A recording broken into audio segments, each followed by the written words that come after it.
It is Bronze and Modern Gods. I'm John. That's Richard. Hey, John. How are you? I'm okay. I'm hanging out with the wind here in Southern California, and you're hanging out in the snow. Yes. The snow everywhere, and cold. Well, we're here to warm you up with hot books, hot topics, hot coffee, hot chocolate, Hot toddy. everything hot toddy, everything's hot. Great response last week to our comic book card topic. So we're going to do it again. We're going to talk about Comic Cards 101 because you got Richard and I where we're kind of into it from the past and we don't really know what's going on now, how to grade, what to look for, what's really hot, what really sells. And joining us from Spine Ticks is SithLordly, who is a card master. So we're going to hear from the guru himself and pick up some tips because Richard and I are in the dark with this one, right? Yeah. It's amazing how this hobby just keeps showing new ways for you to spend money. I love it. We've also got viewer mail, our underrated books of the week, 25-year rule. And of course, we're going to start things off with our hot book of the week. And it is Star Wars, The High Republic #1, the Walmart variant. Yeah, there's a lot of buzz around this book this week. It's being a Walmart pack. It's one of 3 books in this shrink wrap package, and you kind of discover it since people went out to their local Walmart and found this book. It's an exclusive cover that's got Yoda on the cover, which is always a big seller. And it was going over $100 when it was first discovered, but now we're getting a lot of books on the market, and the price is dropping steadily. Yeah, it's a good lesson, especially following up our episode on FOMO, the fear of missing out and not falling for that. What had happened was, apparently, some stores put it out early. And some people discovered these racks of Marvel exclusives at Walmart went out a little early. They put them online on Instagram and threw them up on eBay for $100, and people bit. Well, what ended up happening was the rack jobbers, the people who actually put these books out, did so on Wednesday when they were supposed to. So lots of supply hit the market. And like Richard said, this book is kind of a lesson in avoiding FOMO because it has tumbled from $100 for a sealed 3-pack to about $25 today as of recording on this day. So it's falling fast. So I hope no one paid $100 for this thing. And another lesson we've learned from these Walmart packs with Venom 25 is they put them out first, everybody grabs them, the price goes up, then they find more in the warehouse and they put out more, and womp, womp, womp, you've got a little bit of a flooded market. So for me, this one is, I'm kind of on the fence with it. It's kind of a wait and see. However, you've got a great point. The conditions on these are not ideal. That shrink wrap bends the corners. If you can find a really clean one, press it, get it slab 9.8, put it away for a couple of months. You might have something here.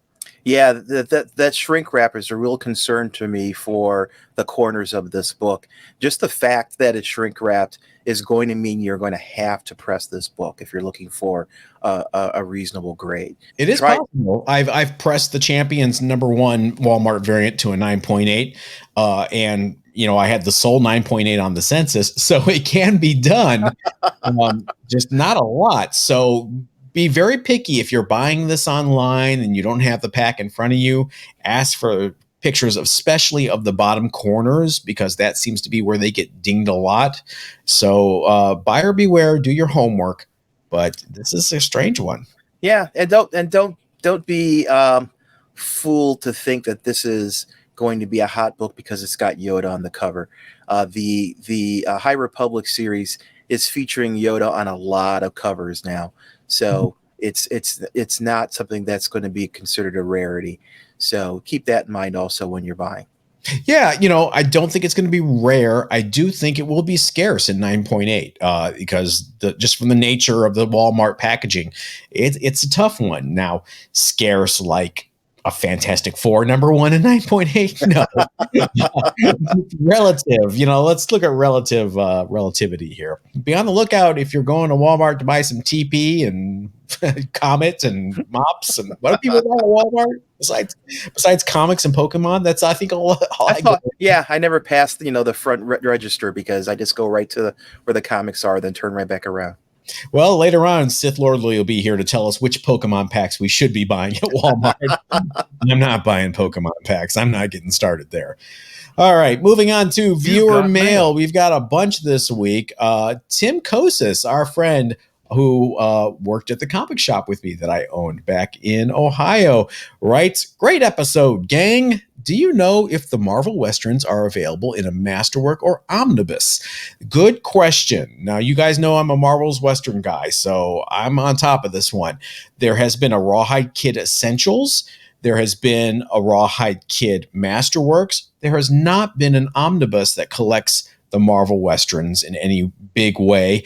Kid Colt has never had a Masterworks or an omnibus. Two Gun Kid, same deal. Just, I don't think there's enough interest out there to support something like that. I'm surprised there's not a Westerns omnibus because I do think there would be enough support combined for everything there, especially since they did an Atlas War one. I don't know why they wouldn't do a Western one, but the short answer is if you don't like Rawhide Kid, you're out of luck, kid. Yeah, I'm really surprised given the importance of the Western market to Marvel in the early days. I'm surprised there isn't some form of omnibus out there for more than just Rawhide Kid. Yeah, Rawhide Kid is important, though, because issue 17 is probably the first Lee and Kirby true collaboration on an ongoing series where you have a young protagonist who is unfairly targeted by the law after his Uncle Ben dies. Don't know if this rings any bells for anyone out there. Not at all. Not at all. Let's just say some ideas are too good to go to waste. The next piece of viewer mail we have is from Matthew Marlin. Great work as always, guys. Richard, why do you think MSH 20, Marvel Superheroes number 20, will be a book ahead of, say, Fantastic Four number 6 or Fantastic Four Annual number 2? I think it's definitely the best cover, but I see those other keys as being arguably bigger. That's a good point. Now, what I'm seeing is people are already seeing value in Fantastic Four number 6 and in Fantastic Four Annual number 2. Those are also appearances of Doctor Doom and early appearances of Doctor Doom. What I see with Marvel Superheroes number 20 is the cost of entry into it is so low. I was talking to John about this right before the show. A year and a half ago, I was buying quality Marvel Superheroes number 20s for about $50. And you definitely cannot buy a Fantastic Four number 6 for $50 nowadays. So if you look at the potential increase in your investment and that low bar of entry, I have several Marvel Superheroes number 20 at this point. As soon as there is more news about Doom, we know Doom is coming. We just don't know specifically what movie. Right now, the rumor is it's going to be in Black Panther number 2.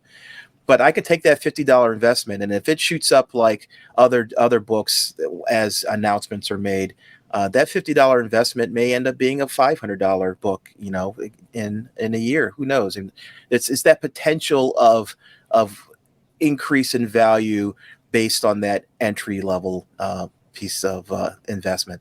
So yeah, I definitely pick up Fantastic Four number 6. Definitely pick up Fantastic Four Annual number 2. I just think that this low cost of entry, that beautiful cover, and the first appearance of Valeria, who's an important character in Doom's backstory, is a hard to pass up opportunity given the price it is right now. Matthew, you answered the question yourself in your question when you said, I think it's definitely the best cover.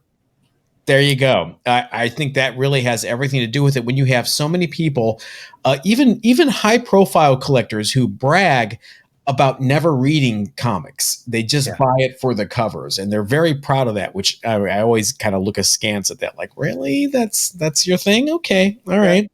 But it is the best cover of all of them, and they're the most affordable. I think 6 FF6 is important for a different reason than Doom. It's the first Marvel supervillain team up. Right. Which I think is a little more key and different and weird and just, great cover. But Marvel Superheroes 20, hands down, best cover. Thanks, Matthew. Nick D, our friend Nick D. People calling the Deadpool card his second appearance reminds me of the nonsense surrounding Harley Quinn and the Almost Got Him booklet. It was a children's cassette tape that came with a booklet based on the great Batman animated series episode called Almost Got Him, and Harley Quinn appears in it. The controversy comes from the fact that this booklet was published prior to Batman Adventures number 12, so people are calling it her first appearance. This, of course, is nonsense and tomfoolery. It's not a comic book. You know what, Nick? Couldn't have said it better myself. I have nothing to add to that except for, speaking of tomfoolery with this book, one fool got all tomfoolery with it and bought one. Oh, yeah? Didn't you buy one of these? No, I didn't. I found out about this rumor about a year ago, and I started chasing it. I chased this book. I did research on it. I managed to track down a couple copies at a used bookstore. Couldn't find them, through other sources. They wanted $500 for this thing. But I was seeing prices for this thing for like $2,500. And so I was chasing that. But then I realized, and it's the same thing with previews number 95 for Miles. I collect comic books. And I'm not, the paraphernalia around it are valuable to other people. But for me, I focus on comic books. And to spend $500 on, as he's saying, it's not a comic book. You want to go that route where you're splitting hairs and fanzine first appearances where they have previews of the cover, like Food Number 10 and all that. Yeah. Let's say Warner Brothers Animation released a VHS of Batman the Animated Series and Harley Quinn's on it. Is that our first appearance? I mean, you open that door, that Pandora's box, and it just gets ridiculous. And I think a lot of this comes from people who, I have one. Therefore, I'm going to say this and make sure that people know it's her true first appearance. No one cares. No, I mean, if you're a big fan of Harley and you're collecting things about Harley, not only comic books, but let's say Funko Pops and statues and books like this, then that's great. I mean, you have a collection that focuses on Harley. It's not a pure comic book collection. But for me, I'm collecting comic books, and her first appearance is Batman Adventures number 12. And that's her first appearance in comics. So that's what I put weight towards. If you decide to put weight towards something else, that is completely up to you and your wallet. But for me, it is her first comic book appearance. Yeah, I agree. If this floats your boat and you want to spend the money, great. Just stop trying to convince the rest of us that it's we ain't having it. So thank you guys for everything. If you have a question or you've got a topic you want us to discuss, make sure you're following us on Facebook and Instagram at Bronze and Modern Gods. And if you're watching us on YouTube and you haven't liked this video or subscribed yet, we beseech thee, please do so. It helps with the algorithm. And now it's time for our main topic. If you were here last week, you heard us talking about this craziness with comic book related cards, and it goes beyond comic books. Sports cards are back big time. Pokemon cards, Magic the Gathering cards. Where does it start? Where does it end? Richard and I, we freely admit we are somewhat ignorant when it comes to PSA grading versus the new CGC card grading company. What is a PSA 10.0? How do you get one? We know one guy that knows all this world, and we called him on, and that is our good friend SithLordly from the always awesome, always drunk Spine Ticks. So let's say hi. And here he is right now, SithLordly from Spine Ticks, or as I call it, Drunken Chat. You wouldn't be wrong. What's going on, John and Richard? It's your favorite Pokemon collector. All right. Well, all right. This is why you're here, because Richard and I are like, Papa and Nana. Like, what is the card? I don't understand. So before we got on here, you were telling us about a McDonald's promotion with Pokemon? I know everybody's going nuts for these kids meals. What's that about? Is it worth pursuing? I think it was a lot of fun. I mean, I never collected Pokemon back in the day. I was too busy dating girls at that time when it came out. But Lady Sith was of that age, and she had a Pokemon collection. So McDonald's is running like a 25th anniversary promotion with your Happy Meals. You get a pack of Pokemon. And I think there's like one holo that's with each pack, right? But the chase card is the Pikachu. I think it's this one, yeah. So this was going for like $50 on eBay. Oh my God! Pack fresh. I think it's starting to come down a little as more hit the streets. And then General Mills is also doing one with Cinnamon Toast Crunch. So they've got a different holo Pikachu. And it was just so much fun. We bought like 4 Happy Meals and we got the holo Pikachu. I had to have the whole set, right? You got to catch them all. So I went to you do. So I went to eBay and I just, for the sake of my ever expanding gut, I said, let me just, instead of eating 10 more Happy Meals, let me just buy the missing 10 cards I need, and they showed up. It's awesome to be, to have a job and have money and be able to do that instead of trying to do it the way they want you to do it. It's exactly. Like, take that, kids. You don't need this. All right, let's go back a little bit. So you've done this for a while. You've collected cards for a while. You even have, besides Spine Ticks, which is comic book focused, you have another show that's card focused. What is that? Yeah, we call it PSA Tendencies, right? PSA being the Premier Sports Cards Grader. PSA, and you want a 10. So PSA 10 and Tendencies, wordplay, right? So all right. That's exactly the kind of slow explanation you need. So I appreciate that. You read your audience right there. Thank you. So PSA is the grading company. It's the CGC of cards, even though CGC is grading cards now. Exactly. Yeah. PSA is that household name when it comes to sports cards, right? The highest resale value, just the number one respected, company in the game. Now there's other great companies like BGS, some other ones, SGC, etc. But, the one that kind of, is the king of the market share is PSA, just like, CGC, even though CBCS is coming up, when you're the king, right? We all know you don't want to get sloppy. Yeah. Well, it's interesting because back when I was managing stores, Beckett was like the sports card guide. You went by the Beckett, and Beckett owns CGC now, right? And that grading company. Am I wrong? Or BGS, yeah. Yeah. Oh, BGS. Yeah. Okay. Yeah. So it's funny that Beckett is not the premier company anymore when it comes to this grading thing. Yeah, and I still buy the magazine, right? I think the last Beckett I bought was Kobe Bryant on the cover, right? And so, I'll still go in and I'll see, they still make a great magazine, but let's face it. I mean, in the age of internet and eBay, we're all looking at eBay completed sales, for our actual pricing instead of a magazine that's, out for a month. Yeah, isn't it amazing how values of things they change so quickly that if it's printed, it's automatically out of date. Yeah, I don't know how Overstreet survives, but okay. I don't know either, to be honest with you. So PSA is the premier company. But how much does it cost to grade a card? They have different tiers, right? Just like comic books do, right? They've got vintage, they've got modern, they've got ultra modern. And, I'd have to refer to their website. You're talking like 10, 12, $15, but you have to do like a minimum, right? You might have to send in like 20 cards. If you have your own membership. Right now, actually, I believe they're sold out on the top tier memberships, right? Oh, wow. I think it was like platinum and gold. That's interesting. They limit it. Well, it's because right now you're looking at like a 6-7 month turnaround, with these prices just skyrocketing. And I pulled out all my treasures to show you some of these cards. Everyone is submitting, and with sports, right, you want to stay in the cycle. Baseball season's coming up, so you want to sell during the season when the excitement's there, and then when it cools off, then you buy, that kind of thing. Now, I don't do too much selling myself. I just like to have for the personal collection, but every now and then, I might buy some raw cards, send them in, and flip.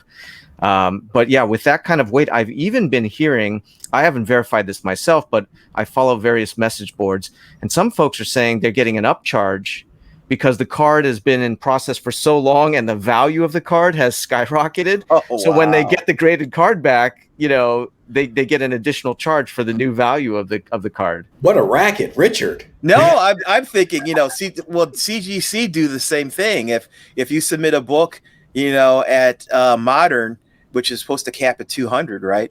Mm-hmm. And all of a sudden a show's announced while in the 6 months that it's sitting there, waiting for it to be graded. When it actually does get graded, will they bump it up to, to standard or something like that? Don't give them ideas. What are you doing? Stop it. All right. So grading. When we are grading books to send in for CGC, especially moderns, we're pre-screening ourselves for 9.8s. We don't want to waste any time on anything lower than that. How do you do that for cards? What are you looking for?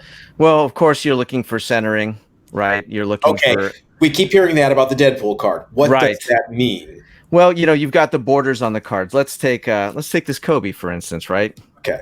Now, interestingly enough, this Kobe is a PSA 10.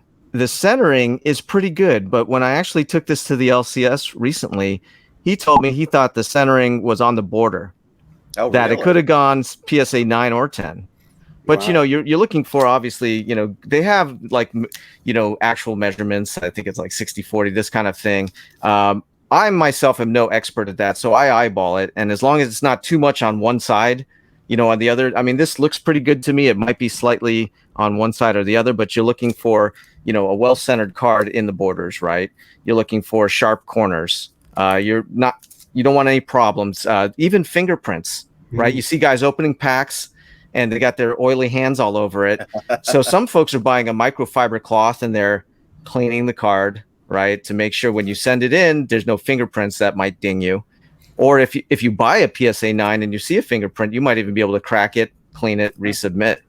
Now, are there multiple, you mentioned cornering, centering, things like that. So if it gets a grade of 10, does it have subgrades as well for the other? Or a grade of 9, let's say, does it get subgrades? I wish I had a BGS to show you to compare, but BGS does that. They give the subgrades. PSA just gives you... they don't give subgrades, although I do have one of my cards is an 8.5, for instance. Mm-hmm. But most of the time it's 10, 9, 8. But yeah, on BGS, it will actually say centering, surface, corners, things like that. And some people like that, but I like this. So for the hologram cards, like the Marvel hologram cards, and Venom cards, and things like that, if it's got a production scratch on it, that's going to count, right, against you? Yeah, definitely. Surface would definitely count. There are some cards even in the sports cards world that have a coating on it, right? And sometimes people will, like in the 90s, the Topps cards, baseball cards, they would have a coating, and if the coating is perfect, some people will submit the card with the coating, and it will say with coating. But if you get a card, what the trend is right now is to buy a box on eBay of 90s Topps Chrome baseball, and there'll be a coating, and it's starting to peel off. So what they'll say is just get that coating off and grade it so there's no coating issues, right? So you can get a card with coating or without, and you can maybe get a PSA 10 with the coating or without. But if you leave it all kind of jagged and ugly looking, then that's going to ding you. Wow. So you do the sports end of things. You do the Pokemon end of things. Are you doing the comic card end of things as well? I'm not, although funny you should mention, I, of course, went to the comic shop and, they were like $1. I was like, why not? Did you watch our show? Did you pay attention? I know my work schedule changed, so I need to catch some of your rewinds. But last night on Spine Ticks, I had 2 X-Force number 1s. None had the Deadpool card. You know what? I have my own feeling. First of all, I will tell you this. I am not buying anything that's pumped up right now in the comics world, in the sports cards world. I'm not selling anything like that. So to answer your question, I never really got on board with the Marvel cards, even the Star Wars cards. You think SithLordly? Yeah. I only own 1 Star Wars card because that's another rabbit hole to go down. Oh yeah. So I'm just doing sports cards, and I would say I'm not an expert at grading. I'm an expert at acquiring. I most of the time buy my cards already graded. Let someone else go through that and wait and just bring it to market, and I will buy it. But I do occasionally, if I do submit cards, I go through my local card shop because they have an account. I may only want to submit 4 or 5 cards, so they take their customers and get to that minimum 20 and send it in as their group order. And then, they call me in 6 months and say, come pick up your cards. Oh, jeez. Wow, that's a long time. That's an eternity in this market. I'm telling you, and that's why. I mean, behind me, you can see it's starting to look like a card shop, right? Look at that. Yes, I see that. A lot of them are raw cards, and if they were PSA 10s, and some of them would be, I could be making bank right now. But the time I'm going to wait is going to be, baseball season might almost be over by then. Right. We're seeing the same thing with comic books, Yeah. I'm passing upgrading because I don't want to have books out of circulation for, 4 or 5 months. Right. It's just not exactly. Yeah. I'm just doing PC stuff. I mean, that's all I'm sending in is stuff from my personal collection I've been putting off. But yeah, because I don't mind waiting for that. Now, Richard and I are doing Walmart runs for Walmart packs. And I was there the other day when they just put out, I think I was there early enough that they had just put out a bunch of Pokemon stuff. Oh, man. And I looked at it and I was like, I know this is hot. Should I be buying it? And then there were a box of NASCAR cards and there was a bunch of Magic the Gathering, some news collection. And I'm overwhelmed. So are there anything at Target and Walmart we should be looking for? Well, first of all, the fact that you even saw them, saw a unicorn on the shelf. That's what I heard. They have these things sell right off the shelf. They have schedules.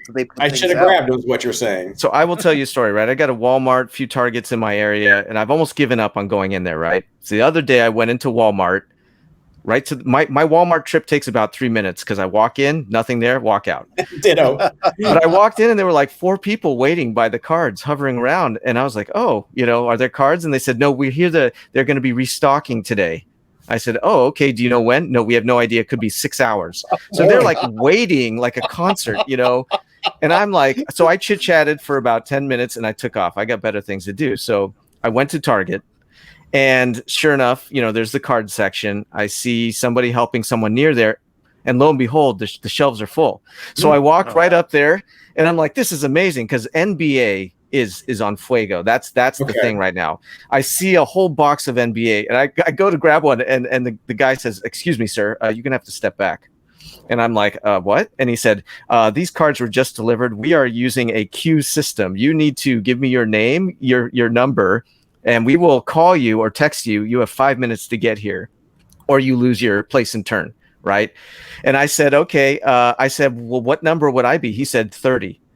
So, I mean, I worked it out to be about 3 hours of a queue. God. Yeah. And so I'm looking at all the things I want to buy. I'm calculating, okay, there's a limit of 2. And I'm hoping that those basketball cards are going to be there for me. And I'm not going to have to get the NASCAR, like you said, right? So I actually had time to go home, hang out with Lady Sith, come back, check in, and they're like, okay, no, it's still a bit longer. Go sit in my car, make a video, come back. We're all hanging around the toy section, like 10 guys just talking. And, the workers are like, hey, what are you doing here? Are you loitering? It's my turn, right? And all the basketball cards are gone. They're all gone. So I'm like, well, and of course, me being Spine Ticks guy, right? I met the guy. I'm like, hey, this is going to be on a comic channel and cards, and we're going to talk about this. It's going to be great. So I kind of made a friend, but that didn't help me get any basketball cards. What's the turnaround time for cards from CGC? Any idea? Well, when we first started Spine Ticks, you remember Roberto? Mm-hmm. Yes. He was doing that, and he got them back real quick. So that was just, I don't know, 6 months ago. I think it's got to be quicker than sports cards through PSA or comic books. I'm just not sure, but I will say I'm seeing so many Pokemon posts on Instagram lately. Yeah, for sure. I'm seeing people go to the drive-thru at McDonald's and they have like 5 or 6 Happy Meals in the passenger seat, and in the car behind them, there's a kid crying. Who cares? They get right back in line. And it's funny you mentioned making a friend at Walmart because when I was there, they had just put out the Marvel books, the 3-packs, and everything was there. It was a fresh box. Except for the 2 Star Wars. They were gone. Oh, yeah. But fine, I want the Eternals one anyway. I'm a nerd. I don't care.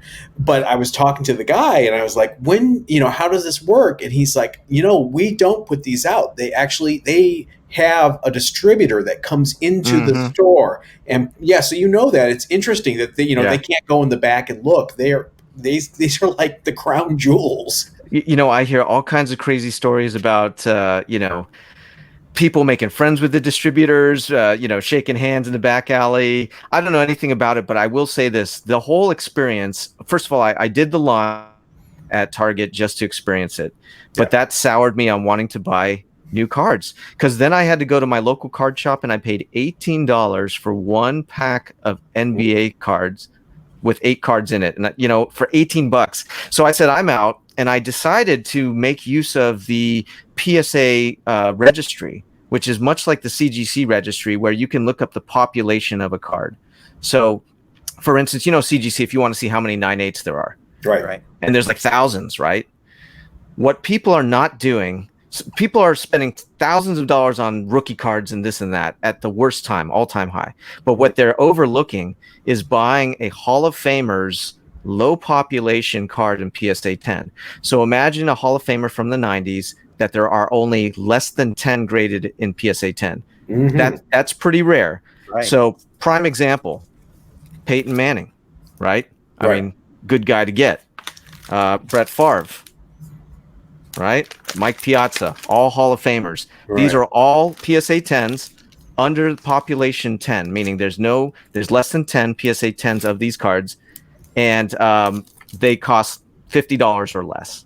I mean, to me, it feels like, I don't want to say a bubble. I mean, it feels like I'll say it. Yeah, these are very unsustainable pricings at this trajectory. We've been sounding the alarm for comics in the last few weeks that whether you like it or not, whether you want to admit it or not, there is a light at the end of the tunnel after this year-long pause that we've been on. Pause. Yeah. Pause. No pause with you. Yeah, and I think it's going to take some time. It's not going to be an immediate crash, but shows are going to get going again. Live sales are going to be affected, whether you want to admit it or not. Would you rather go to a show on a Saturday or sit at home and look at Instagram? I'd rather go to a show. Yeah. But yeah, it's interesting that you bring up a possible crash here. In the PSA set registry, I rank number 1 in the entire PSA registry for Connor McDavid in their master set. Wow. So what happened is they published their own magazine, Sports Market Report, PSA, and I got an email. And it said, "Hey, Sith, I'm so-and-so reporter for PSA, and I would like to interview you regarding Connor McDavid." Wow. And I looked to Lady Sith. I said, "Does this look like a scam? Am I being fished? What do I?" We need you to mail your cards in. Right. Well, it turns out it was legitimate, and because I just happened to register my cards when I buy them, I rank number 1, and so I'm going to be in the magazine, like in the next or the issue after that. Oh, that's awesome! Now, incredible. Now, I know Richard did this, but did you ever get into Magic the Gathering at all? I didn't, and my wallet probably thanks me for that. Again, at that time period, I was, being a man about town, and I, couldn't be bothered with those nerd habits that we all return to. Well, now that you're married, you don't have to worry about that anymore. The hunt is over. Yeah, well, Lady Sith loves this stuff more than I do, so I think we all went through that where it was like, okay, we put everything on hold to get some sort of mate. And the minute we did, it was like, all right, let's start up again. That's taken care of. Go back our hobbies. Yeah. Wow. I don't know if any of you guys listen to Howard Stern still on Sirius, but poor JD, one of the people on the show, collects cards, and they just completely just tore him apart this week about buying cards. It's funny because they just didn't understand how these were selling for so much money, and who would sit there and watch an Instagram feed of someone opening packs. So it's nice that we have some fellow nerds that understand, and we feel for you, Jake. Never knock anybody in their hobbies. I mean, who would think a Ferrari's worth millions of dollars? It's an old used car, right? Yeah. Everyone has their, the thing that they're interested in. And fortunately for us, a lot of the things we're interested in translates to money. And that's the other side of the coin that I find fun. Hey, I'll take the ROI on a giant size X-Men #1 over the last 12 months over the stock market. Well, thanks for joining us. Yeah. I'm going to give both your shows a nice plug for us. Yeah, again, we've got our sports card show that's generally on Wednesdays around 4 p.m. Pacific called PSA Tendencies. And we've got the super wild Spine Ticks comic book show, which John has been on many times. Richard, maybe you'll come on sometime. Yeah, sure, absolutely. And John, it's been a while, so we'd love to have you come back to Spine Ticks and get crazy with us. That's generally 8 p.m. Pacific time. I don't know if my liver can handle it. You always get Sunday SithLordly. That's why I already my eyes are like tired, but they're worse today because of Spine Ticks every Saturday night. So you're fine. You're aging well. Trust me. Thank you. Thank you. Because I looked in the mirror today and I was like, "Whoa, hey, who's that old gold prospector there looking for gold?" You both look marvelous. Thanks. Thank you. I look like I'm about to drop off your CGC package for you for today. But all good. Thanks again for joining us. Thanks for having me. Have questions, make sure you check him out, check his show out, and ask him because we're still learning. Well, I don't know. That was nothing if not educational, Richard. Absolutely. I mean, I don't know. I just can't dip my toe into it, but it's nice to know about. And I think the information and the intel on Target and Walmart was good. Absolutely. When were these cards hot? Early 90s. It must have been more than 25 years ago, which means it's time for the 25 rule. Richard is going to handle the 25-year rule this week with a book that is near and dear to his heart. Take it away, Richard. Yeah, I was doing research for 25 years ago, and it's hard to believe that Kingdom Come #1 was 25 years ago, May of 1996. This is the magnum opus for Alex Ross, one of my favorite cover artists, and he did this book. It is just a panel by panel, just a excellent showcase of his work and his talents. For a little background, Kingdom Come is an Elseworld story. If you don't know what Elseworld is, it's basically not canon. It is not anything that's in DC canon. It's DC What If. Yes, DC What If. Very good. Even though DC now with their multiple universes, it's hard to understand what's in and out of canon. But it's an important story. It's the story of how absolute power corrupts absolutely in its definition. It's a story about the original heroes. You got Batman, Superman, Wonder Woman, and they've aged and they're older, and a new generation of superheroes have come up who don't have the morals and the strength of character that the original heroes had. And it gets to be difficult to tell the heroes from the villains. And the story is about the OG heroes coming back and trying to restore order. You've got Captain Marvel, the Fawcett Captain Marvel, not the DC Captain Marvel, who's in this story, and they use him in a really cool way. And again, the artwork in this book is absolutely gorgeous. It's a 4-issue run that ran from May through August of 1996. And if you have an opportunity to pick one up, I totally recommend you pick it up to read. The GPA on this is only $138 for a 9.8. That's the last sale. The 90-day average is 114. So it's an easy book to pick up, especially a graded book. There's 432 on the census. 190 of those are 9.8s. So it's fairly light. It's a really, really, really interesting story. This is like one of those stories that I think is pivotal in the DC storytelling arcs. Wonder Woman kills somebody in this series, and not to spoil anything. And you get Captain Marvel weaponized. It is an awesome story. Definitely take an opportunity to read it if you can. Yeah, I remember a little bit of the controversy around this when it came out, because a few years earlier, Alan Moore had proposed a series called Twilight, which was very similar in themes, like the end of the DC universe and things going wrong and heroes dying and being reimagined. And DC said, thanks, but no thanks. And then a few years later, this comes along and it's okay because it's Elseworlds, I guess. I don't know. But what I favorite part of Kingdom Come is really the story is what it is. The cameos that Alex Ross sneaks into the art are amazing. My favorite being the monkeys in their Monkey Men uniform in one panel. So, I got a soft spot for those guys. So Kingdom Come is an awesome pick for the 25-year rule. So now it is time to move on to our underrated books of the week. And I guess I can go first because I want to get mine out of the way. Okay. Because again, it's one of those John books. It's one of those oddball books. But I do think it's one of those things that people don't know about. The minute they learn about it, they go, oh, that's pretty darn cool.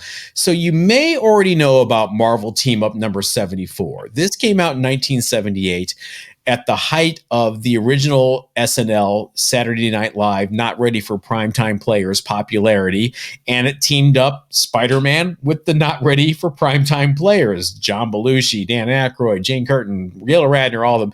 And it's a fun book written by Chris Claremont, which is great. Oh, wow. Yeah, it's got the Silver Samurai in it. It's crazy book. Of course, John Belushi's samurai fights the Silver Samurai. That. Of course. So people tend to find that book, and when they get it and they hold on to it, it does command a bit of a premium around the surrounding issues around it. You also probably know about Avengers number 239. Where a bunch of Avengers join Wonder Man to go on Late Night with David Letterman to help promote Wonder Man's acting career. You've got Paul Schaefer, you've got Dave, you've got a great cover, and people, again, tend to pick this book up. It was part of Assistant Editors Month where they did goofy stuff all that month across the Marvel line, and that one sells for a pretty penny. But do you know about Anima number 11 featuring Conan O'Brien? That's a news to me. Now, 1996, Late Night with Conan O'Brien is finally huge. It took a few years for Conan to get his feet wet and get in there and get popular, but it did happen. People forget how popular and cutting edge Conan was those first 5 or 6 years of his show. I was one of them. I was a huge Conan O'Brien, Robert Smigel, Louis C.K. fan. I love that humor is just right on for me. That very Steve Martin-esque absurdity, Triumph, the insult comic dog, the masturbating bear. I'm in. So, I loved Conan. So when this book came out, I was really excited. And then I read it. It's okay. Conan's in it. The thing about this book, it goes along with those other two books. If you love late night TV, if you love comedy, it's one of those things where your worlds collide. And the really interesting thing about this book is Anima. I'm sure you never heard of it, Richard. No one bought it. It was the print run on issue 11 was approximately 10,000 copies. So there's not a lot of them out there. There are exactly 0 copies on the CGC census. So you can find this book fairly cheap on eBay. If you love Conan like I do, and you just want something goofy, I got this for $3 plus shipping on eBay a couple of they are to be had. So I just thought it was really cool. Anima number 11 featuring Conan O'Brien. Yeah, I do remember the Avengers issue. This is news to me. Excellent. A little obscura for you. What do you have this week? Mine isn't as obscure. Mine is Invincible Iron Man number 1, the second print from 2017. This is RiRi Williams' entry into the Marvel Universe. This is her first cover. And the first print was a popular book. It had a print run of about 91,000. I could not find. I looked at Comic-Con. I spent a lot of time on there trying to. It's a difficult site to navigate, as anyone who's tried to. But I tried a variety of searches to try to narrow down the print run on the second run. I could not. All I do know though is that this second print run only has 8 copies on the census, of which 4 are 9.8s. The first print is a reasonably priced book, $129 for a 9.8 on GPA. The second print, because it's so rare, there's only one book on GP analysis for it. That one book was a 9.4, wow. And it was sold for $300. I don't know what a 9.8 would bring because it's so darn rare and so hard to find. I managed to track one. I've been looking for one for a while. eBay has a 9.8 on there that's listed for $1,000. Yeah, well, it's eBay pricing, so you got to take that with a grain of salt. But I finally tracked one down. There was one on the live sale this past month, so I managed to come across one. But they're rare as hen's teeth. So if you happen to see it, and it's the way you can pick the second print from the first print is the first print has Iron Man in red letters. The second print has Iron Man in blue letters. Blue letters is what Marvel typically uses to identify. Oh, that was that cute period when that's all they were doing to differentiate prints. Yeah, saving their money by just changing one color in Photoshop. That's cute. But then the reason why I find this book important is it's RiRi Williams' first series, and we know that RiRi Williams is going to show up in the MCU. We've already got a Disney Plus show that's been confirmed. So correct. So she's got a Disney Plus show. So her keys are heating up. And as soon as we see the first trailer, they're going to start really heating up. And as that show comes, we'll see books like this, her harder to find keys to increase in value. So if you can find one, and if you see one, buy it. I mean, just as simple as that, just because of how hard it is to find this book, apparently. And if you have any idea, if your Comic-Con skills are better than mine, if you can come up with a print run for this second print, please post it in the comments. I am dying to know exactly how rare this book is. Marvel does really small, there's been some second prints of less than 1,000 books that Marvel has done. Shuri number 2, for example, the second print there was 937 books, I believe it was. So it's very good potential. This could be less than 1,000 copies floating around out there. That's crazy. Yeah, let us know for sure in the comments if you know. And I think that's going to do it for this week. Richard, are you going to dive into the world of cards collecting? No, I cannot afford more than one expensive hobby at a time. Me neither. But now I know what to look out for, especially when I start going through the garage and going through my stuff, because I do have some stuff in a big trunk out there. Who knows what I've got? Oh, that's this awesome. That's that feeling of exploring and opening that. It's like Indiana Jones. It's happened before. I have found the Lost Ark once or twice in my life. Hey, if you are not following us on Facebook and Instagram at Bronze and Modern Gods, please do subscribe. If you watch us on YouTube, give us a like. If you listen to us on your favorite podcast platform, and there's a lot of you that have just started listening to the audio version, thank you so much. Please leave us a rate and review on your favorite podcast platform if you would, and we will see you next time. Everybody stay safe.